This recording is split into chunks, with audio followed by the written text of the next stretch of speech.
Selamat pagi Pak Ebi, salam sehat.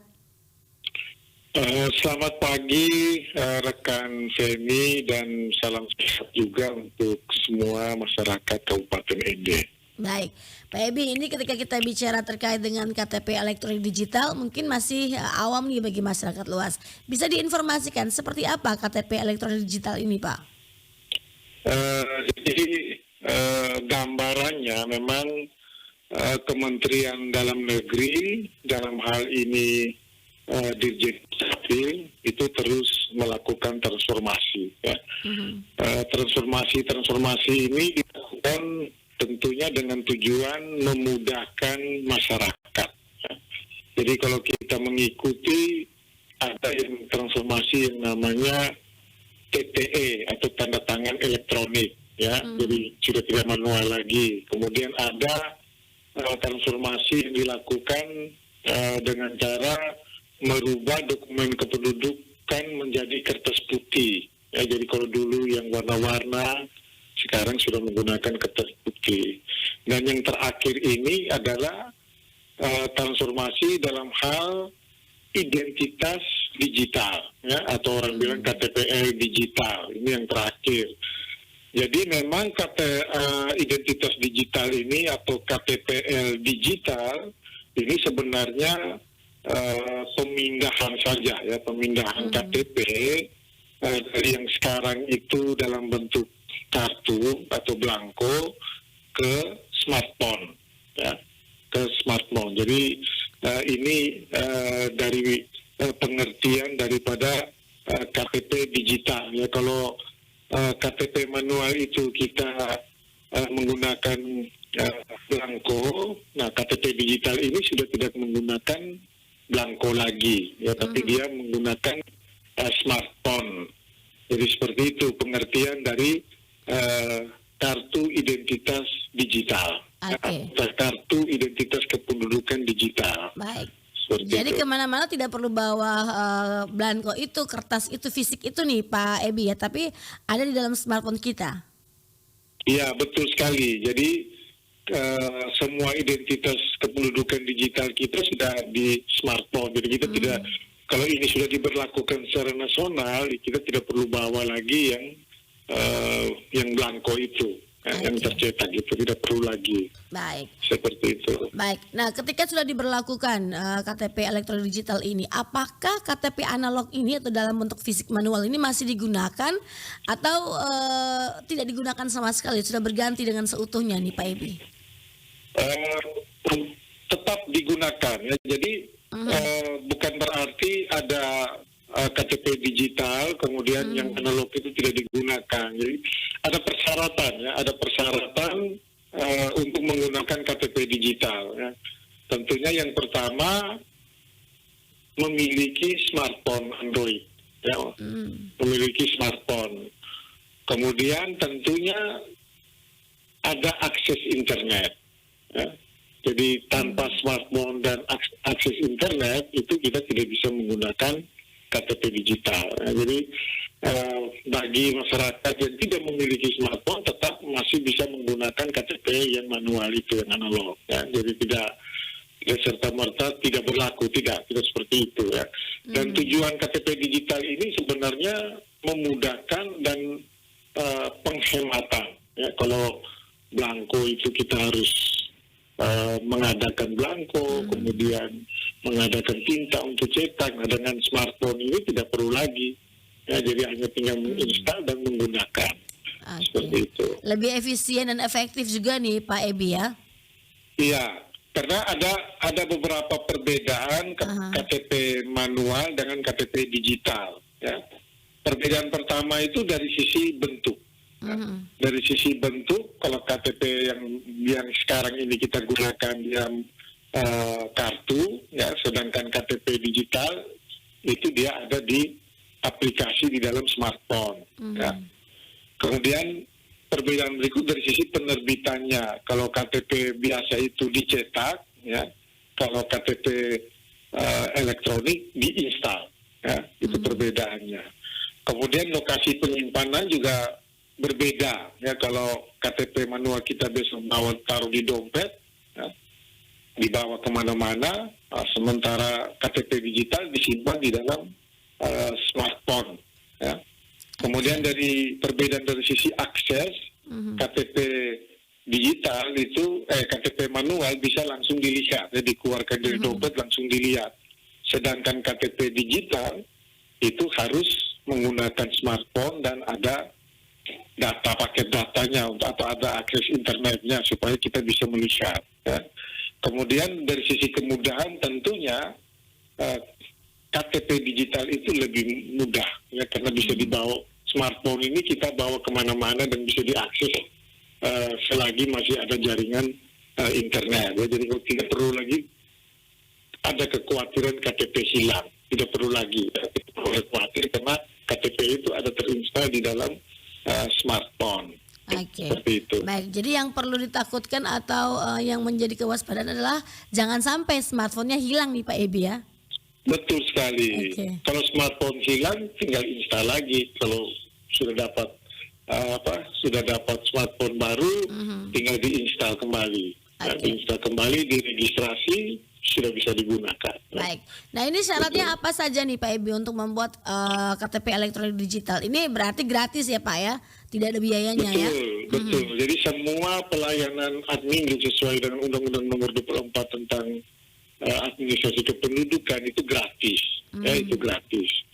Nah, untuk persyaratannya yang pertama tentunya memiliki handphone, ya, smartphone dan internet atau paket data. Ya.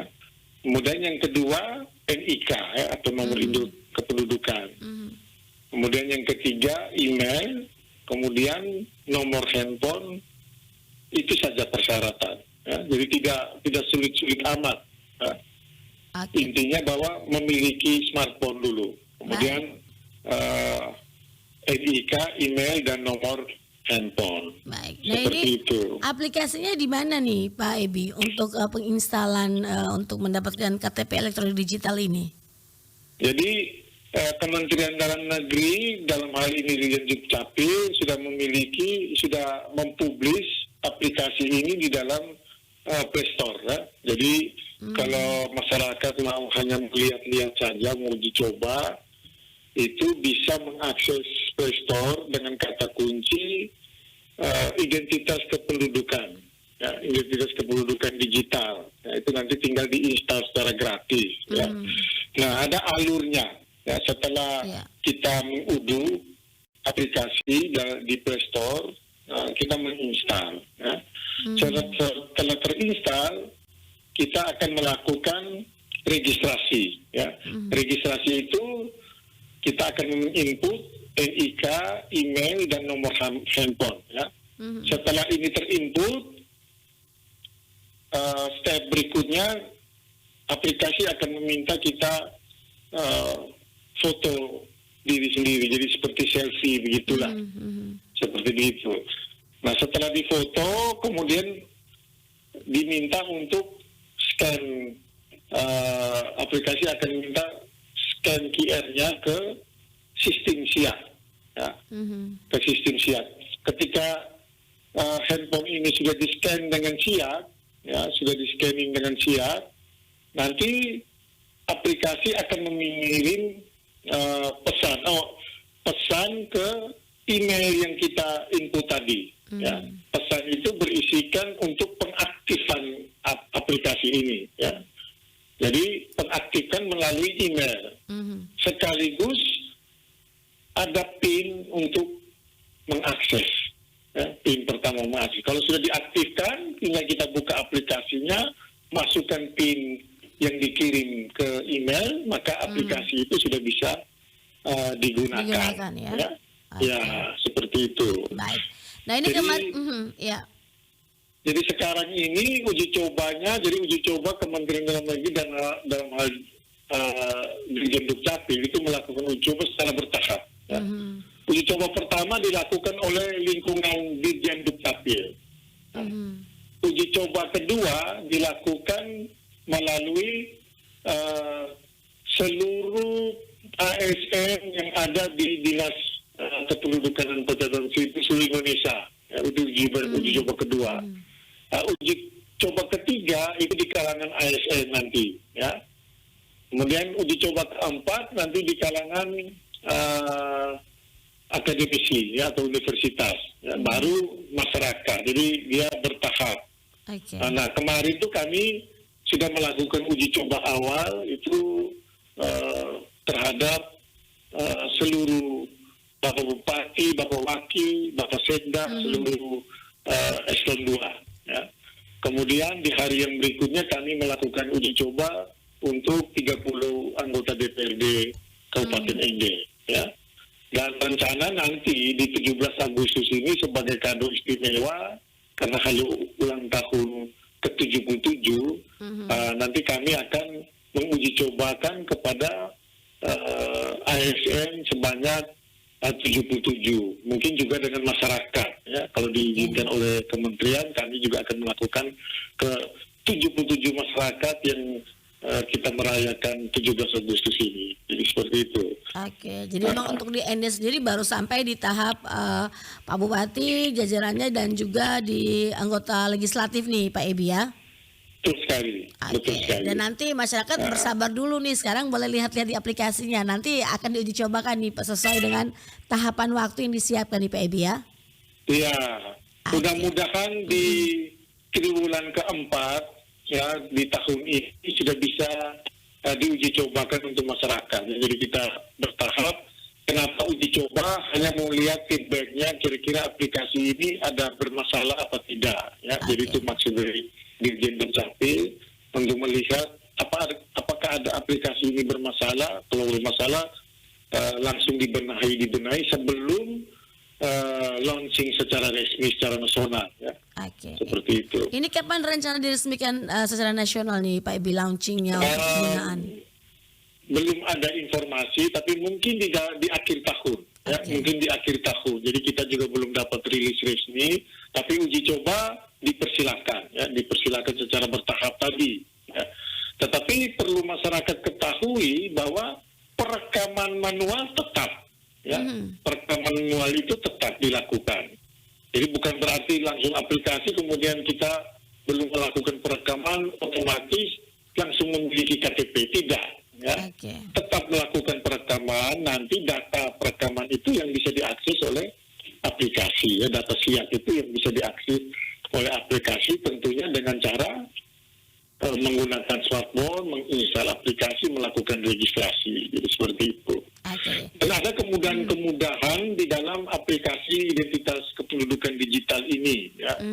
Jadi tidak hanya untuk melihat KTP elektronik, ya, jadi tapi juga bisa melihat kartu keluarga, juga ada kartu vaksin, ya, juga ada NPWP, bagi yang ASN ada kartu pegawai negeri, ya, juga ada menu kepemilikan kendaraan, ya, kemudian ada juga menu daftar pemilih tetap tahun 2024 itu bisa diakses di aplikasi. Nah, ke depan karena memang NIK ini menjadi data unik, ya. Karena semua sudah berbasis NIK, ke depan semua aplikasi yang ada di kementerian, ya, atau yang diselenggarakan oleh pemerintah itu sudah pasti akan terintegrasi dengan aplikasi identitas kependudukan digital ini, ya. Mungkin juga termasuk kalau kita berpergian ada di hotel, kalau kita daftarkan NIK dia bisa terintegrasi. Jadi tahap pengembangan ini terus dilakukan oleh Bapak Dirjen Dukcapil, ya, terus dikembangkan sehingga kita gerakan satu data satu identitas itu bisa terwujud dengan adanya aplikasi identitas kependudukan digital ini. Baik. Ini semua terkoneksi dengan baik pula nih Pak Ebi, ya. Jadi masyarakat juga lebih mudah sih sebenarnya, ya. Hanya dengan aplikasi yang diberikan, yang disediakan oleh Dirjen Dukcapil, ya. Ini akan memudahkan masyarakat dalam penggunaannya. Dan tidak ada kendala selama uji coba kemarin Pak Ebi? Tidak ada kendala, ya. Paling juga kalau sinyalnya kurang bagus, ya proses verifikasinya ada terkendala sedikit. Tapi dari dalam penggunaan saya pikir tidak ada kendala. Baik. Tidak ada kendala. Baik, Pak Ebi, terima kasih untuk informasinya pagi hari ini dan semoga ini bermanfaat untuk masyarakat sehingga lebih tahu lagi nih tentang KTP elektronik digital. Salam kompak selalu, salam sehat, selamat beraktivitas. Salam sehat juga, terima kasih RRI sudah memfasilitasi kami dalam sosialisasi singkat ini, dan salam sehat untuk seluruh masyarakat Kabupaten Ende.